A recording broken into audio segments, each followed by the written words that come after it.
জাপানে আসার আগেই একটা জিনিস মাথায় গেঁথে নেন, সেটা হলো যে আপনি যখন কোনো কাজে যাবেন যাতে দেরি না হয়। কাজে যে টাইমে যাওয়ার কথা তার 10 থেকে 15 মিনিট আগে সবসময় পৌঁছানোর চেষ্টা করবেন। তবে আপনার অ্যাক্সিডেন্ট হতেই পারে, বিভিন্ন ধরনের সমস্যা হতেই পারে, দেরি হতেই পারে।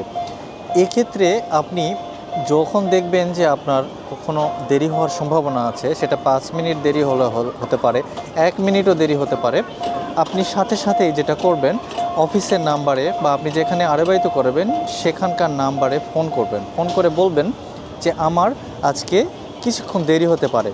এটা যদি আপনি বলেন তাহলে আপনার আর কোনো সমস্যা হবে না এবং এটাকে তারা পজিটিভলি দেখবে এবং আপনাকে কোনো ধরনের পানিশমেন্ট দিবে না। কিন্তু আপনি যদি না বলে চলে আসেন তাহলেও সাধারণত কিছু বলে না, কিন্তু আপনাকে তারা মন থেকে অপছন্দ করা শুরু করে দিবে।